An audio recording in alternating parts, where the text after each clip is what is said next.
রাসূলুল্লাহ সাল্লাল্লাহু আলাইহি ওয়াসাল্লাম বলেন, মা আসররা মান ইস্তাগফার, যে ব্যক্তি বারবার ইস্তেগফার করে, ক্ষমা প্রার্থনা করে, তওবা করে, সে ধারাবাহিক গুনাহগার না। ওয়ালাউ, যদি প্রতিদিন একদিনে 70 বারও যদি তওবা করে, 70 বার গুনাহ হয়ে গেছে, 70 বার তওবা করছে, তো আল্লাহ নবী বলেন আল্লাহ সেই 70 বারের গুনাহটাও আল্লাহ মাফ করবে। কিন্তু শর্ত হলো প্রতিবারই বলতে হবে দিল থেকে, দিল থেকে, আসলেই ছেড়ে দেওয়ার নিয়তে। মানে আসলেই ছেড়ে দেওয়ার নিয়তে আপনি বলছেন কিনা এটা আর কেউ না বুঝুক, আল্লাহ তো বুঝুক, আল্লাহ তো বুঝুক। এই জন্য তওবা বড় বরকতময়।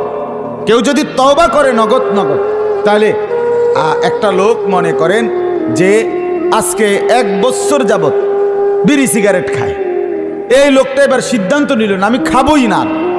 দেখা গেছে এ কথার উপরে 15 দিন টিক্কা রয়েছে, কিন্তু এরপরে আবার শুরু করে, হোক না 15 দিনের লাভ না, আমার কথা কয় না, 15 দিনের লাভ আছে না। হ্যাঁ, আরেকবার সিদ্ধান্ত নিলে আরেকবার আবার কমে আইব, এমনি এমনি এক সময় ছাড়িয়েই দিবে সে। তওবার মধ্যে একটা শক্তি আছে, পাওয়ার আছে। এই জন্য হযরত বলেন গুনাহ যতই হোক তওবা করুন। আরো সুন্দর কথা আছে, খুলনার হযরত বলেন গুনাহ যদি হয় মিনিটে মিনিটে, তওবা করুন সেকেন্ডে সেকেন্ডে। গুনাহ যদি হয় মিনিটে মিনিটে, তওবা করুন কি, তওবা করতে দেরি করবেন।